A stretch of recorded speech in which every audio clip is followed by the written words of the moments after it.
يا سلام معلش انت ممكن ما تديش انت ما بتستاهل تكون كده يا سلام معلش انت ممكن ما تديش انت ما بتستاهل الظلم ده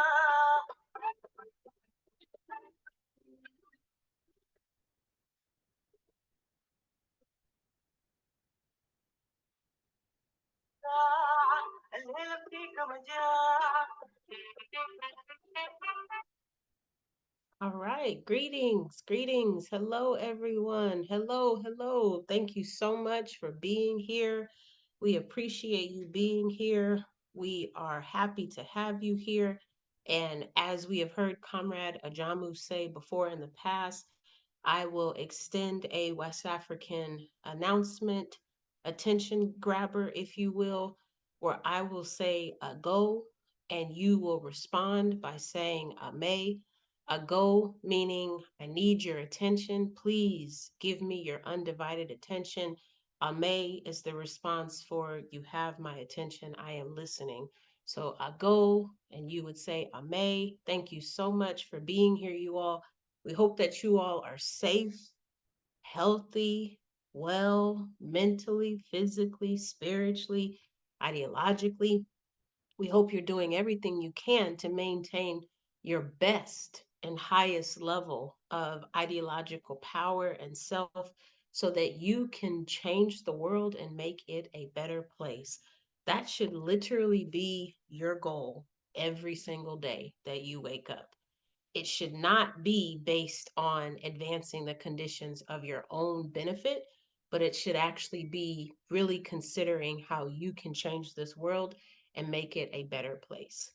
This world that we live in is way too focused on individual gains, on individual advancements, and on blaming people because they are not able to advance in the same way that others are without taking into account privilege, social advancements that others may not benefit from, as well as access to resources, support, whatever that may look like. And so it's really important that we continue to think about how we can make a difference and make this world a better place because we have a serious responsibility to do just that. As I said before, and I will say again, we welcome you. And of course, I need to pay homage to our Indigenous comrades and ancestors. Thank you so much for allowing us to be in your space, all the way from the very top lands of Canada, all the way down to the bottom of Chile. We are thankful that you have allowed us to be in your space. We acknowledge that this is the Indigenous people's land. We acknowledge that we are on your land. And we thank you for not kicking us out. We thank you for allowing us to be in your space. We will continue to express that, and we are not confused. We understand that this is your Indigenous people's land. And so we acknowledge that and we pay homage because this is why we do the work that we do. For those of you that join weekly, this is why you join because you understand that doing this work will continue to help us be reminded of why this work is so important because ultimately we are trying to organize African descent people or people who descend from Africa. And unfortunately, because of colonization, you may refer to yourself as African American, you may refer to yourself as Black, but we are talking about you. You are African, whether you know it or not. You are. And so, as Kwame Nkrumah said, any African anywhere belongs to the African nation. And so, this is why we do this work because we are trying to get Africa back under the control of Africans because it is not currently in the control of African people. And it's certainly not operating off of a system that advances and benefits African humanity, but instead advances and benefits capitalist corporations, capitalist industries, and capitalist people. And we do not in any way support that current system of what it is.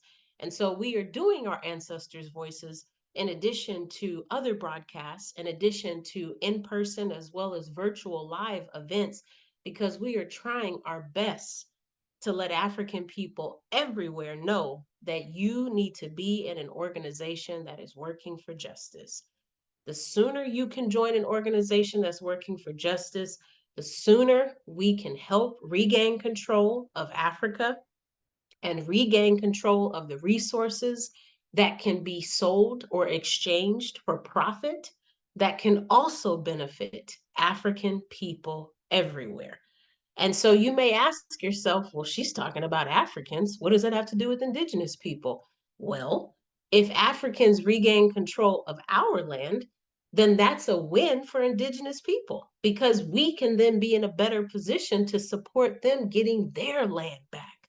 And if the tables are turned, we celebrate them getting their land back and we pray and hope that they will be in a better position to help us get our land back.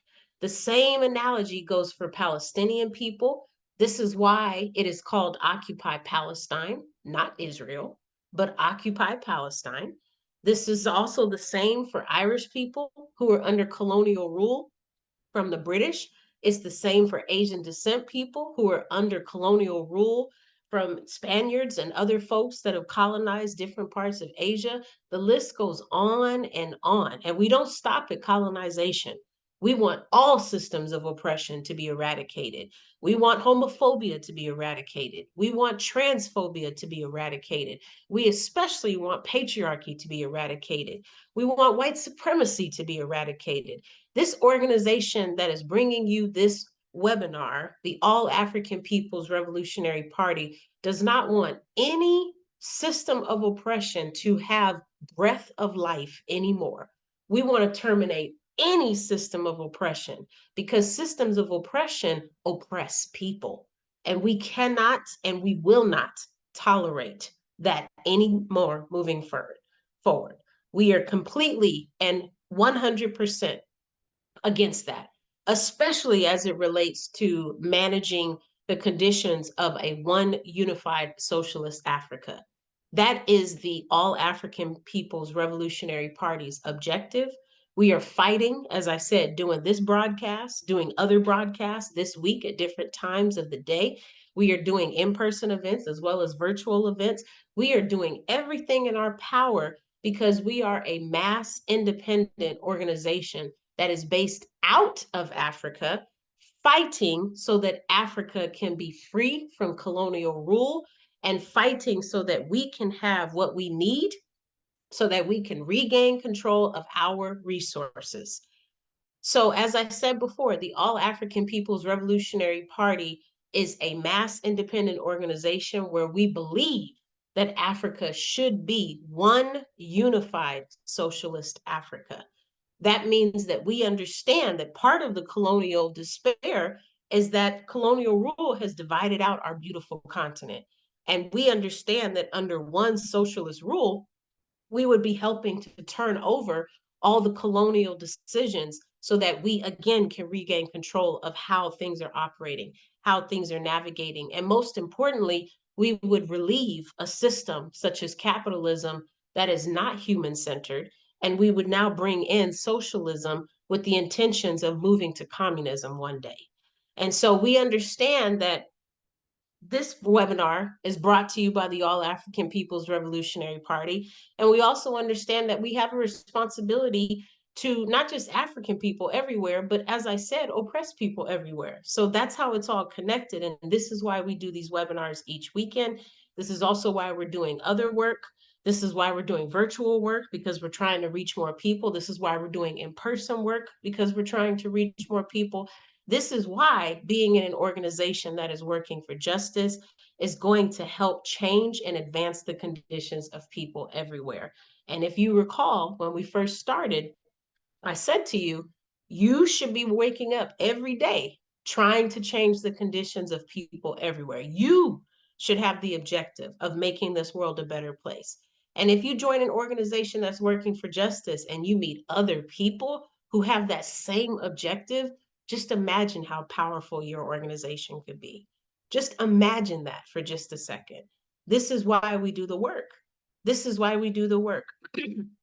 I received a call earlier this evening telling me that there was an individual driving around the city that I live in, shooting people at random. That is not the first time, believe it or not, that that has happened in the city that I live in. So you have to ask yourself on Cherokee land, what's going on with the conditions as a colonial term of Memphis, Tennessee, where people would feel it's okay to shoot people at random? Why are people feeling the need to resort to that? What's going on with their circumstances where they feel like that is the ultimate goal? And the first time I heard about this happening, the individual ended up committing suicide. I'm not sure if that's what's going to happen now because I believe they're still on the hunt for this person. But the point I'm making to you is if all of us were to join an organization that was working for justice, it would change the conditions that we are suffering from, which means there's a greater chance that criminal activity, violence, gun violence, all of these things that we suffer from currently, there is a strong, greater chance that those things would be reduced tremendously. Because if the environment is different and the social circumstances are different, then people are not going to have to behave in the same way they currently do. I'm not saying it would completely be terminated. I'm saying it would greatly be reduced. And you can just think of different examples throughout the timeline of that already happening. Think about the crime that takes place in Cuba. Think about the crime that takes place in other parts of the world where people are driven because they live in a human centered environment. So, usually, this webinar is brought to you by Comrade Ajamu Umi, who is a longtime organizer with the All African People's Revolutionary Party, as well as myself. We are related ideologically as well as biologically, and we want to bring honor and glory to the Handbook of Revolutionary Warfare. This is a beautiful book that writes out the steps from Kwame Nkrumah on how one could achieve Pan Africanism by essentially creating an organization that is working to benefit humanity. And so we use this book as our base or our foundation, if you would, to really get our point across in terms of the work that we're doing, but also guiding us on how to do those steps so that we can have a sustainable socialist Africa, because we don't want to just work this hard to get it and then have to release it and let it go. And so tonight's webinar will be focusing on how different Pan-Africanists throughout our time have chosen to use their educational resources, be it secondary education, community colleges, technical institutions, whatever that may be, have chose to use their secondary education that they have ascertained to advance the struggles of people around them instead of falling into the bourgeoisie class, instead of falling into the world of the academia where you don't have to think about other people and you certainly don't have to think about oppression. Instead of just being selfish and just making money, they have chosen to dedicate their lives and their educational skills, talents, information, knowledge to help change the world and to literally make it a better place. And so we would be remiss if we didn't start with our comrade Kwame Nkrumah, who actually graduated from Lincoln University in Philadelphia, but also from the British School of Economics with two master degrees. Two master degrees. Now, the assumption was that he would become a part of the Ghanaian bourgeoisie academic life, as I pointed out. With two master's degrees, he would be set, right? He'd be able to go to dinner parties and hold dinner parties. He'd be able to send all of his kids through college and do all of these same things. But he understood, because of his world travels, because of his sacrifices that he had to endure to even get to those two master degrees, he understood that whether it was Africans in the diaspora or whether it was Africans on the continent or even in other parts of the world, we were struggling. He saw that when he went to Philadelphia. He thought the conditions would be different for Africans in America, and he saw very quickly they were not. He grew up seeing Africans struggle. As he was born and growing up as a little boy, he saw Africans struggling. When he went to his school in Britain, he was able to see again that Africans were struggling. And I remember in his book, Ghana, his one of his initial books, Ghana, where he was writing about becoming president, but also just his understanding. And even in his autobiography, he talks in great detail about the struggles that he went through trying to earn enough money to pay his tuition. I remembered him specifically talking about how he couldn't even afford new shoes. And his feet were hurting so bad because he had to walk long distances to get to and from class. He was able to work something out with a local person who owned I believe, a bed and breakfast, or maybe it was a room and board facility for local students. And so he was able to work as a dishwasher in the building. And in exchange for getting an income paycheck, he was able to pay for the room that he used. So because of that, he had no funds coming in because all of his funds went to the roof over his head. But then because of that, he wasn't able to afford the new shoes. He wasn't able to buy clothes. He wasn't able to buy new clothes. Everything he had brought with him when he traveled from home, from Africa.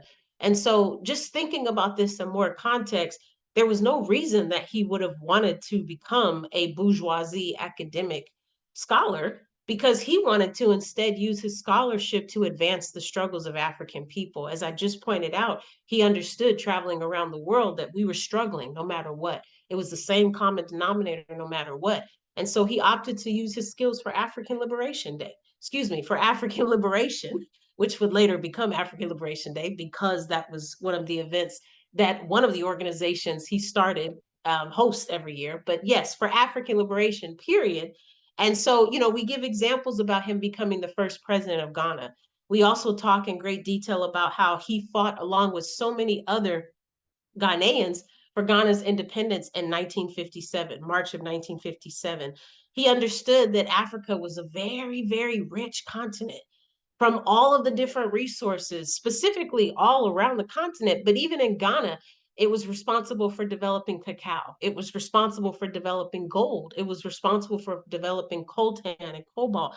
These are different resources coming strictly from Ghana that would allow Africa, if it had control of those resources and could sell them at a price that Africans decided, and the money would come back into the continent. And we wouldn't just have Ghana that would be benefiting from those resources profit. That's again what Nkrumah was fighting for. He didn't want just Ghana and Ghanaian people to benefit. He wanted to find a way for the whole continent to benefit off of the resources, just like the whole continent should benefit off of resources from rubber trees. The whole continent should benefit off of resources coming from different parts of the tree bark and the tree roots and different things like that, the different spices and seasonings that other parts of the continent had production for. He was determined to find a way for all African people in all of the countries on the continent to benefit greatly from what that looked like. And that was partly the initial foundation that gave birth to the Handbook of Revolutionary Warfare, and then would also later give birth to this organization, the All African People's Revolutionary Party, that is bringing this broadcast to you currently. We also want to highlight quickly that we did our best we could to honor different African Pan-Africanists, some male identifying that were born outside the US, some femme identifying that were born outside as well as in the US, as well as some male identifying that were born within the US. So please pay attention to that as well, because I talked about how Nkrumah was born on the continent, right? And so just thinking about that and thinking about how we don't want to just focus on Africans who were born in America. That's one of the biggest critiques we have for African History Month. First of all, it's history, so it's excluding femme people. So I like to say African History and Herstory and their story month. But in addition to that, we should be thinking about how it's not just Africans in the US who have advanced the struggles of Africans everywhere.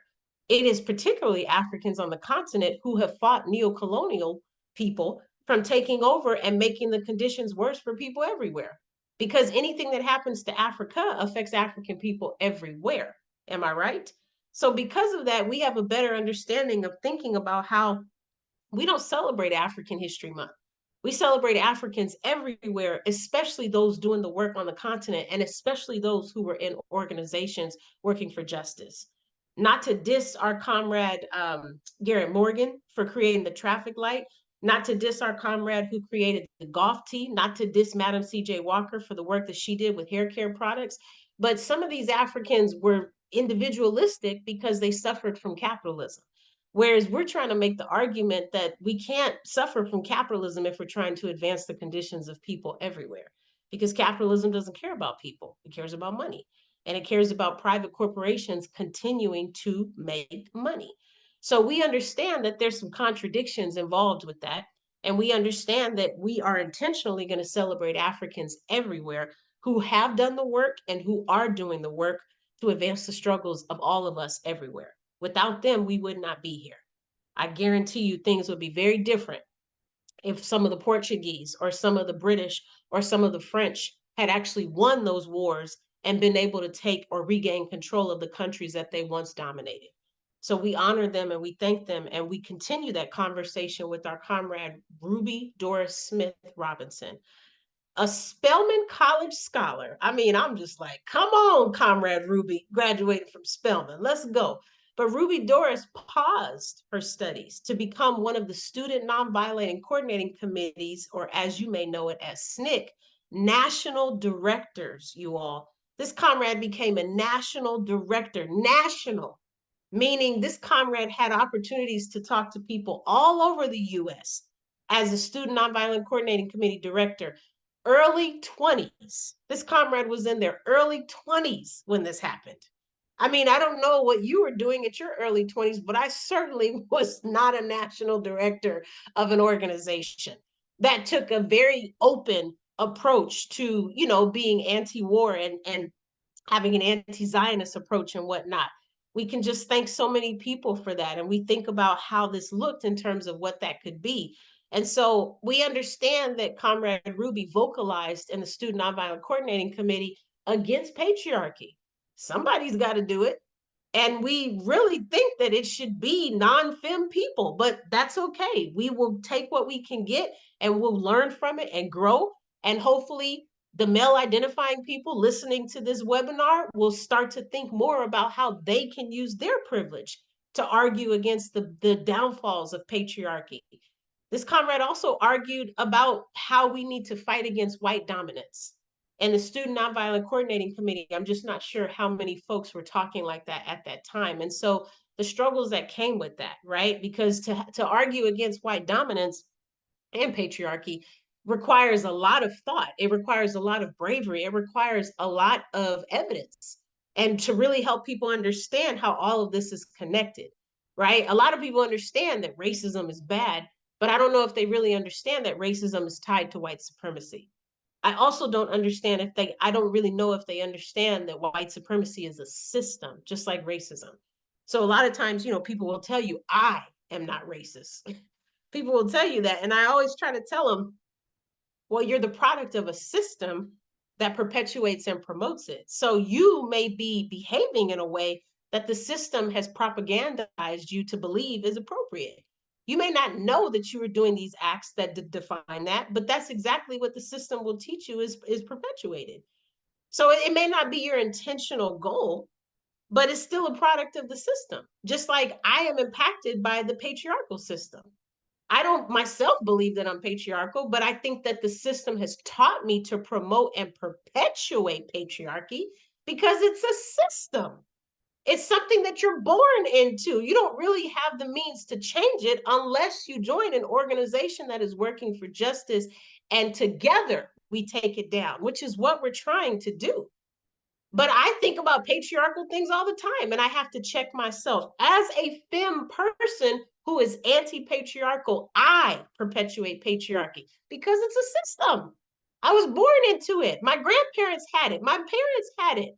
My children will probably have it. This is what systems do, you all. They enter into our brains and ideologies, and then they move in and they do not move out unless we do the work to push them out. Again, joining an organization that's working for justice will help to push those ideologies out, but it takes time. As I prepare to advance to the next slide, I just want to take a moment and honor our comrade Ruby Doris.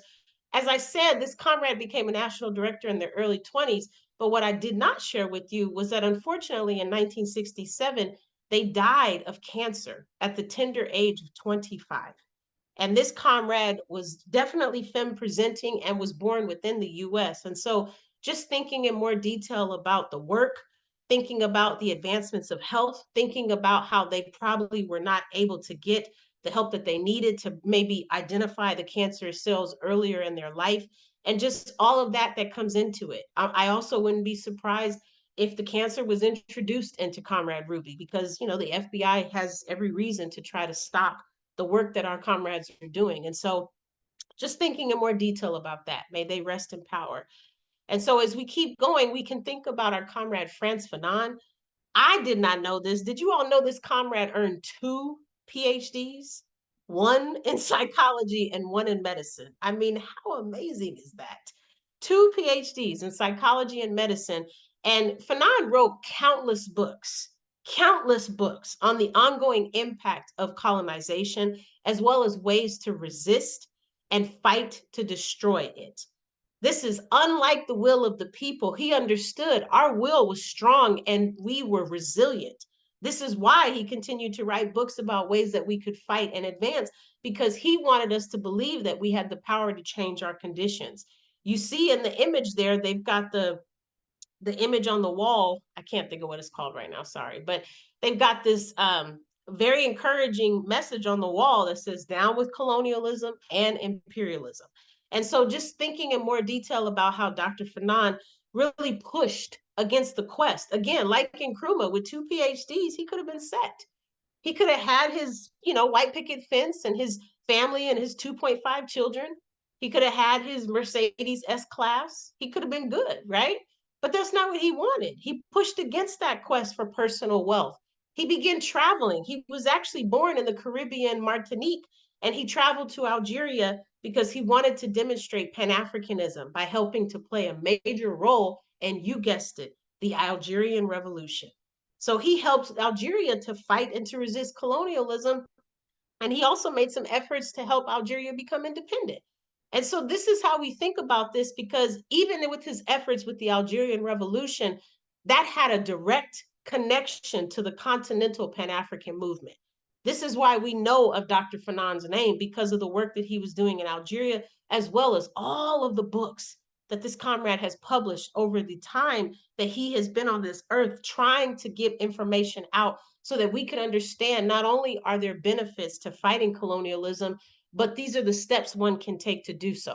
This is how you do that, from different book titles that would start. I believe he started as early as 1916 all the way until 1964 publishing books. And so just thinking in more detail about that, and how lucky we are that this comrade studied colonialism to that effect, and then was able to take what he learned and write about it so that we could have more information. And I just said the comrade was born in Martinique, so we know that they were born outside of the US. And so if we keep going, then we have Andre Bouyin, right? And so Andre was born in the Central Africa Republic, and their mother was African and their father was European. After their studies, they traveled to Guinea-Conakry, where they worked to support Sekou Touré and the Democratic Party of Guinea in their fight for independence. If that was not enough, they then became the personal advisor to Patrice Lumumba in their ill-fated efforts to bring true independence to the Congo. And so as I point this out, I want us to understand and just think about all the different organizations that we've talked about so far. And so what I did not mention was our comrade Nkrumah was in several organizations, and I want to mention some of those so that we can really start to think about how important it is when we say to join an organization that's working for justice. And so, if we think about Nkrumah, we understand that Nkrumah was in the Convention's People Party. We also understand that Nkrumah was in the Union of African States. We understand that Nkrumah started the All African People's Revolutionary Party. And we also understand that Nkrumah was in the United Gold Coast Convention. If we keep going, then we can think about how Andre was in the Democratic Party for Guinea. And even though Andre was doing work with Sekou Touré so that Guinea could help to fight for their independence, they also became a personal advisor to Patrice Lumumba to do some work in terms of helping the Congo to reach their independence. And so I'm sure there were other organizations that maybe they were a part of that we didn't know of. I mentioned to you that Dr. Fanon was doing some work for the Algerian Revolution. And Dr. Fanon was in several organizations as well. And so, just thinking about this, we mentioned that Comrade Ruby was in the Student Nonviolent Coordinating Committee. My point, you all, is that every single one of these Africans was not able to do that work without being in an organization that's working for justice. Even with them going to school and becoming educated. And I don't really like it when people on social media insert themselves when something is happening and they say, well, I'm doing this because of so and so, and I understand because of my position. But I'm actually going to say, as a student who is in an organization that's working for justice, I truly understand how important it is. The two go hand in hand. You can't really understand how important it is for the education that you're obtaining unless you're in an organization that's working for justice, because in that organization that's working for justice, you are constantly exposed to how many problems your people are facing. If you understand that your responsibility is to fix the world and make it a better place. Now, you may not understand that, and you may have a little bit more work to do than some of us, but I have always understood that. My parents didn't give me a choice. They brought me in this world helping me to understand that. They exposed me to the drawbacks that different people suffered from, specifically because they were poor, specifically because they were colonized. I was exposed to that firsthand. I left the country when I was 4. I mean, I've had different experiences where I have been privileged, yes, but also where I have had harsh realities and lessons where I've had to understand none of this stuff is happening because these people have brought it on themselves. I see that now. And as a femme identifying oppressed African descent person who has a different ability, with those 4 intersections of oppression, I have a great understanding of just how complicated this world is because it does not value humanity. I have a great understanding of that. And so, as a student who's in an organization that's working for justice, I have utmost respect for all of these comrades because to be able to balance the two is really the only way one can do the work that we're doing. As I said, the work that we're doing influences the education that we're obtaining.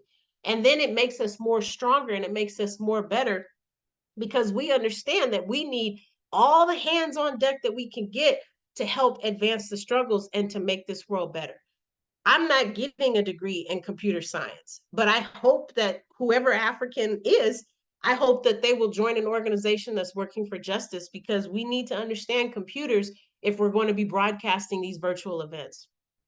I'm not getting a degree in public speaking, but I hope whichever African does will understand that joining an organization that's working for justice, they can use those skills to convey and command the audience's attention, to organize, to get people to sign up, to get people to be interested in joining an organization that's working for justice.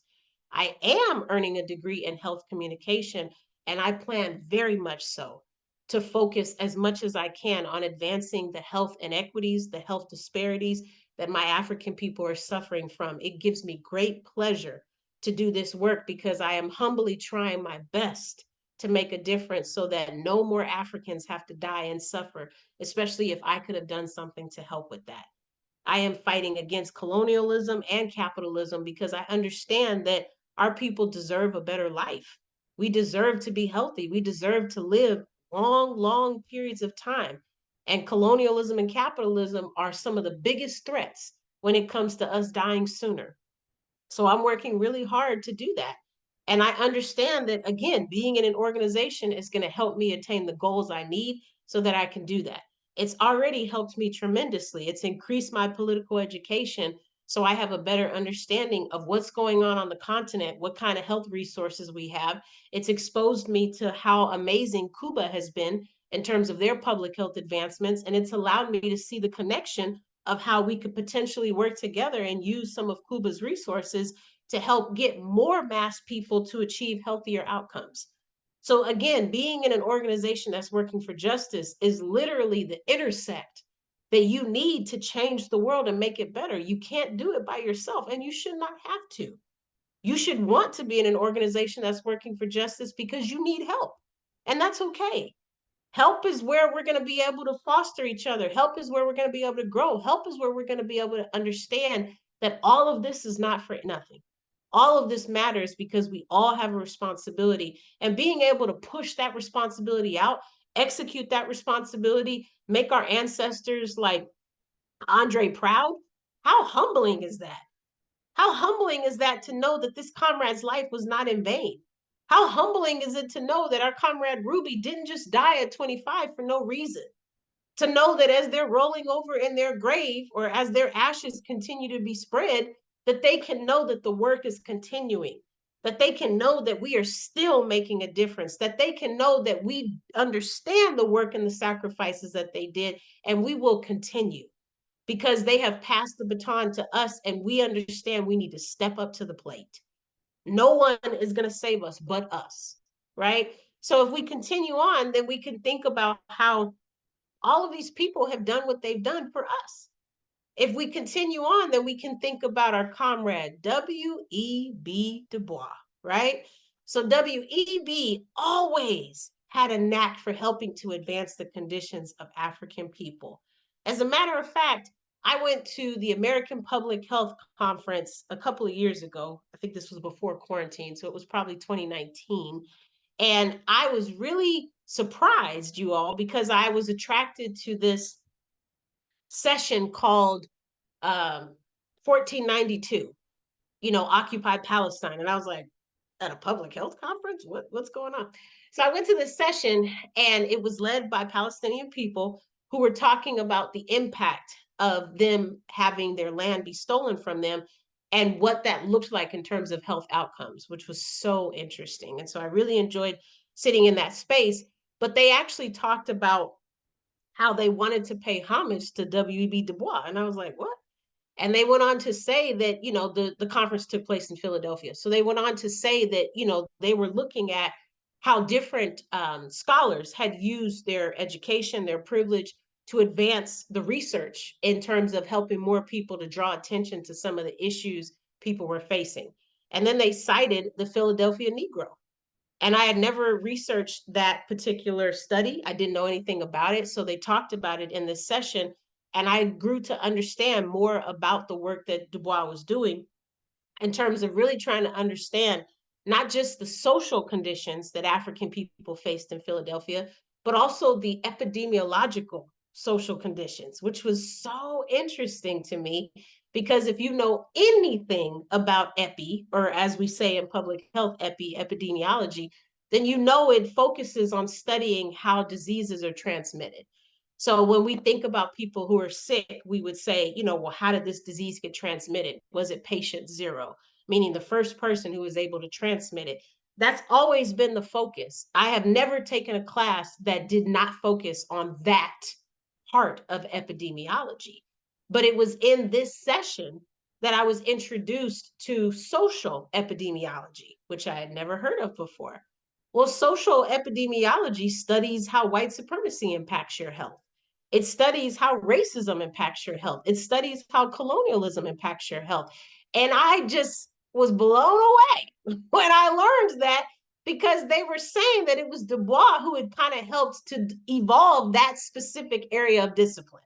Before him, there wasn't really a social epidemiology focus, but because of his Philadelphia Negro study, more and more people were starting to see how social conditions could impact a person's health, which, duh, yeah, they can. But if you're not studying that, you're not going to see the connection. You're not going to understand that.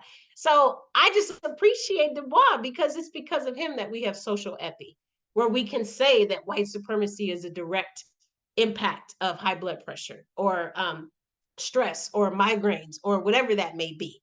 You see what I'm saying? And so just thinking about that in more context, we know that Du Bois graduated from Fisk University, another HBC. Whoop, whoop. And along with his graduate degree, because he also got advanced degrees from Harvard, okay, he was a member, you guessed it, of another organization, the NAACP, and he was also a member of the Niagara movement. So two different organizations that I could find where I was learning more about what Du Bois was doing. Du Bois played a key role in organizing the first 5 Pan-African Congresses. The first 5 different Pan-African Congresses, you all. And the 5th one directly influenced the African independence movement. You would be surprised if I said, or maybe you would not be, but it was that fifth Congress that actually connected the African independence movement, which had a direct influence on not just the US civil rights movement, but also the Caribbean civil rights movement. So the work that Du Bois was doing and organizing these first five Pan African Congresses, I mean, that just goes without saying. You know, we talk all the time in our organizations about how different people need to step up, right? Sometimes you feel nervous, sometimes you feel scared, sometimes you're not sure if you can take more on because you're trying to make sure you can balance all your responsibilities as an organizer, but also maybe as a personal individual in terms of your familial responsibilities, or if you're a student, your student responsibilities, your studies, whatever that may look like. But I just think about how Du Bois was able to organize one, two, three, four, five Pan African Congresses. I can't imagine, you know, how he found time to do that while he was finishing up his degrees, or maybe when he was in his post doctorate work, or maybe when he was working as, you know, a scholar doing research, a grad assistant, whatever that looked like. But I do know that this comrade could have walked away after the first one. He could have walked away after the second one. This comrade chose to organize this event five different times. So when we think about stepping up, when we think about literally how when you step up, you become uncomfortable, because that's really when you grow, is when you're dealing with something unfamiliar. You learn from that better, you're able to ascertain the information better, you're able to evolve your brain because you're taking in new information. Now, yes, that's a scary sensation, but at the same time, later people will be able to say, I really enjoyed going to this Pan-African Congress, and I really appreciate all the organizers who put in the work to do it, because without them organizing it, I'm not really sure if the African independence movement would have taken off the same way. There's a reason that they had this four more times after the first one, right? So just thinking about how your work that you're doing, it literally is connected to changing the world and making it a better place. And we can talk about how, you know, these Pan-African Congresses impacted the African independence, but as I just said, it also impacted the Caribbean and the US. So we're not even just talking about how the work he did just impacted Africa. As I said, what happens to the African nation happens to Africans everywhere, right? And so just thinking about that in more context and just how deep that can be in terms of how this is bigger than you, this is bigger than me, this is bigger than us individually. This is why individualism has no place in Pan African work, because Pan, meaning global, we're talking about all, we're talking about every single person who is impacted by this work. We want them to be impacted. We want them to be able to benefit. We want them to be able to have a better life. We all deserve that. None of us deserves to suffer from capitalism. And I'm not just talking about humans. Animals suffer. I'm not just talking about animals, plants, oxygen, environmental tools, all of these things suffer because capitalism is a vicious system that allows people to drive around randomly and shoot people. That's the system we live in, you all. This is the same system that charges you for air when your tire is low, the same air that you go outside and breathe. And eventually we'll have to pay for that too. So, my point is, we just have to understand that the system we live in, if you have any regard for humanity, you know it is not a polite system. You know it is not a just system. You know the system needs to go. So that means you have a responsibility to join an organization that's working for justice so you can do something about terminating this system. I am in an organization that's working for justice. Our comrade on the Zoom right now is in an organization working for justice. Comrade Ajamu is in an organization working for justice. Many of you listening are in organizations that are working for justice. Many, not all of you. So I'm still talking to those who are listening but haven't made the step yet. We need you. We need you. We need you. We need you. I would be remorse if I didn't speak about our comrade Shirley Graham. Can't just talk about her partner. We got to talk about Shirley as well. So you may not know, but Shirley Graham graduated from Oberlin College in 1931 and earned an undergraduate degree in music and continued on to earn a master's degree in music in 1935. We've talked about Shirley Graham before, but I also want to point out this comrade was in the Sojourners for Truth and Justice organization as well as the American Communist Party. And Shirley Graham started and established the first radio and television talk show that still airs today in Ghana in terms of advancing the conditions for Ghanaian people as well as Africans everywhere. And so just thinking about the work that both Du Bois and Shirley did, obviously you see the photo there of Du Bois sitting with Nkrumah. Well, we know that there's photos that Shirley Graham is taken with Nkrumah as well. And so just thinking about how connected the Pan-Africanism is in terms of them both understanding how they could use their skills that they ascertained in their educational studies to advance the conditions of people everywhere. The reason that this seminar is called Class Suicide, in case you haven't made the connection yet, is because all of these comrades have decided that they do not want to promote or highlight class division. Every single one of them has chosen not to highlight or promote class division. Because if one becomes educated, there is a distinct and obvious class division, because we know that when a person becomes educated, they literally can become in a different bracket income wise than those who are not. So every single one of these comrades has chosen not to have a class division. They have chosen not to be in a class that separates and excludes people. They have chosen not to highlight the fact that they are obtained educational skills. They have chosen not to elaborate on that. They've chosen not to promote that. If anything, they probably downplayed it and didn't want people to make it a big deal because they wanted more to advance the conditions of the people they were working so hard to help. So they probably didn't tell a lot of people that this is what they did. Or if they did, it was so that they could use those skills to have the action that needed to be taken place. Like I think of Shirley Graham and how, with her background in music, she probably had some technological experience. And that's probably how she was able to start the radio and television talk show. She also probably played some instruments while she was on there and was able to, pick up different tones and background music, or sounds that could be played while they were transitioning out from speakers to a different session. And so again, like just thinking of how we all can use our skills to make this world a better place. And that starts by joining an organization that's working for justice. I would also be remiss and remorse if I did not talk about my comrade, Dr. Huey P. Newton. Dr. Huey P. Newton wrote a dissertation that you all can find online. I've already downloaded a copy. I have not read it yet, but my goal is to read it. Titled War Against the Panthers, A Study of Repression in America. He submitted this in June of 1980. You know that's going to be a good dissertation. So if I were you, I would definitely check it out.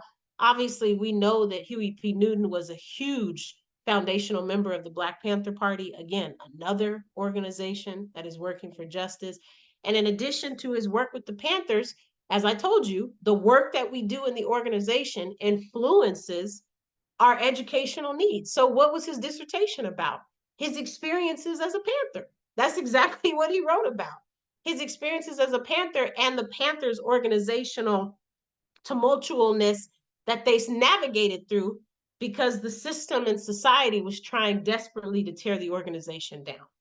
Right. So I think the title is appropriate. War Against the Panthers. I think that's a very appropriate title. And so just thinking about that in more context. And then as I prepare to close, I just also want to honor our other comrade, Kwame Ture, formerly known as Stokely Carmichael. So we know that Kwame Ture went to Howard University, HU, in 1960 as a philosophy major. But we also know that he got involved with the university's Nonviolent Action Group, which later became the Student Nonviolent Coordinating Committee. We know that Kwame Ture was also a member working with Dr. King and different organizations. We know that Kwame did so much work internationally, not just in the US, but especially in the Caribbean as well as on the continent. He did some work where he even worked with Nkrumah, and it was through his connections with Nkrumah. Nkrumah asked him to start the US chapter of the All African People's Revolutionary Party. And so he had chapters in Africa that were developing, and he asked Ture to come to the US to start some chapters here, which is the very reason that this broadcast is being brought to you by Cherokee land, colonized as Memphis, Tennessee, because Kwame Ture helped to start the All African People's Revolutionary Party on indigenous soil, which is one of the reasons why we're able to bring this broadcast to you now, especially because it's not broadcasting from the continent. And so we just think about how all of these legacy members have done this work so that we can be where we are today. We think about how they sacrificed for us. We think about how they made choices. We think about how they made choices that may not have been comfortable. Some of these comrades may have gone without food because they were choosing to give everything to the struggle and to the advancement of people. Some of these comrades may not have had the ability to buy new shoes, as I pointed out. Some of them may not have had the ability to get shoes for their children. Some of them may not have been able to focus on their children's needs all the time. This is why support and community, and it takes a village to raise a child, that's where all of that comes from, because it should not just be on them. They should have had support so that other people could step in, especially if they weren't ready to join an organization working for justice, but maybe they could have said, hey, if you need somebody to watch your child while you go to this meeting, I can do that. This is how I want to support the movement and what you all are doing. And so as we close for this week, we thank you so much for being with us. We wanted this seminar to speak to anyone, but we especially want to speak to our comrades who are currently in school, obtaining educational degrees. We just want to make sure that you all stay aware. We want to make sure you stay awake. We want to make sure you stay noble to the cause that you have. You are not earning that degree because you're earning it. You're earning it because we need you to make this world better and to change the conditions for the people that look like you. We also want you to change the conditions and make the world better for other oppressed people that may not look like you. You have a responsibility. I'm earning a doctorate degree. I have no intention on just making a bunch of money and not contributing to humanity. I literally was not wired that way. And so if you are having a hard time wrapping your brain around that concept, join an organization that's working for justice and find out how quickly it humbles you to see that you really have a lot of work to do because it was never about you. None of these ancestors could have made it about them. They all did the work because they wanted you and I to have a better life. So what does it look like that they're sacrificing for you and you get to suddenly stop and just become selfish? That doesn't work for us. That's not going to be effective for our movement. That's not going to be effective for the intentions that we have. And it's certainly not going to help the children of tomorrow who are still suffering. That is unacceptable, and we simply can't use that in our business. That's not going to work. You need to do better, and you have a responsibility to do better. You've been given a gift where you can complete a college degree. A lot of people will never, ever get that chance. That is such a gift that you've been given. So take it and use it to change the conditions because our people need help. Our people are struggling. We are starving. Our people are sick. Our people are suffering. Our people are unhoused. Our people are dying from illnesses that they should not be dying from so quickly. Our people are being discriminated against on the streets and in the workplace. Our people are not able to hold jobs. Our people are not able to support our children. Our people don't have choices when it comes to anything because we've been so discriminated against and we don't benefit from the privileges that other people have. We don't have those resources. We don't have uncles that we can call that can get us jobs and internships. We don't have those resources. We don't have the privilege of just waking up and being European. We don't have the privilege, some of us don't have the privilege of being male when we wake up. And so we just have to think, some of us don't have the privilege of being heterosexual when we wake up. So we have to just think about how all of these things play in to making it really hard for oppressed people. And for this seminar, for African people to just navigate this world, you all. Literally, like if I had time to do two dissertations, the second one, the first one focuses on maternal mortality rates impacting African femme people, but the second one would be on studying how day-to-day stressors as an African oppressed person has a direct impact on blood pressure and hypertension. I would love to do a study on that, because I know that every day that I deal with capitalism, I have to take a deep breath and calm my heart down because it gets very agitated, and I do not want to have a heart attack at such a young age. So we just have to think about the impacts of that. And we have to think about how all of this is connected to us having the opportunity to change the conditions. We don't have to tolerate capitalism. We're already resisting. We're already pushing back. We've already been pushing back. We've been fighting colonialism since the beginning of time, and we will continue to fight. But it's going to take all of us. So we invite you to come back next weekend. Hopefully, you're feeling fired up. Hopefully, you're feeling ready to go. We will see you next week on Sunday, February the 18th at 4 p.m. Pacific Standard Time, where we will focus on what's love got to do with it, where we look at how you can incorporate relationships from a healthy, revolutionary, Pan Africanist standpoint and figure out how to manage your relationships under capitalism while still honoring yourself, your partner in the process, but still also honoring the movement and humanity, right? If you look in the upper left corner, we have our QR code that'll take you to every single All African People's Revolutionary Party program that we offer.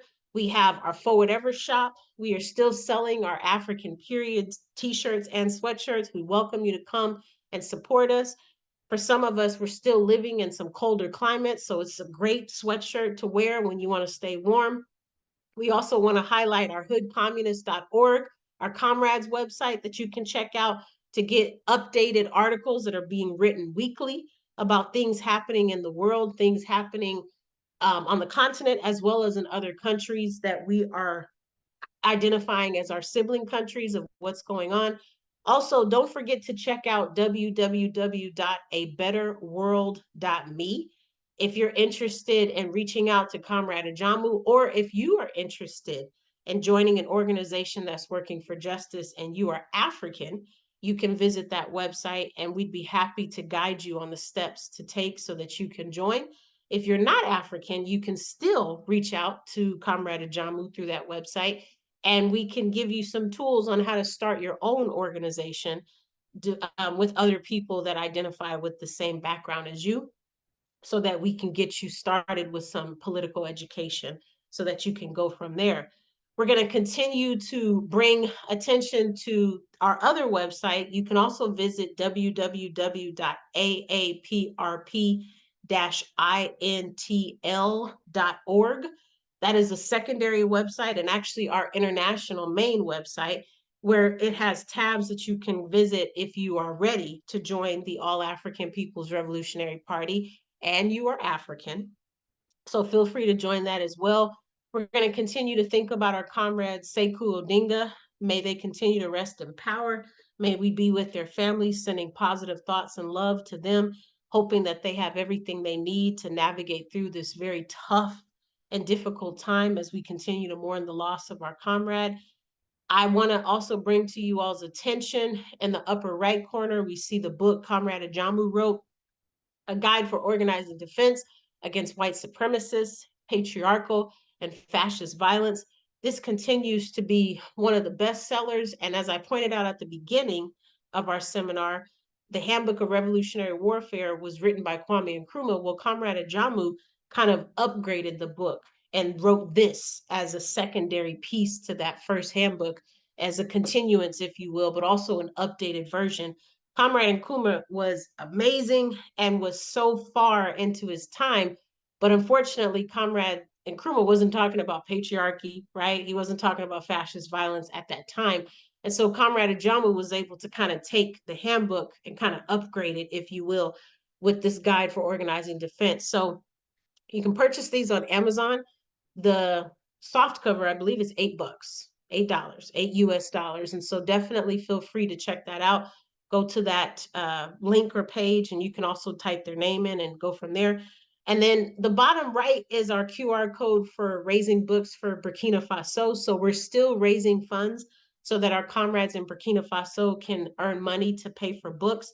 We're trying really hard to educate our youth based on the resources that are political and Pan-Africanist, and not giving them tools based on white supremacy, such as Huckleberry Finn and other books that advance, European white supremacy, but not African, especially in Burkina Faso, a country in Africa.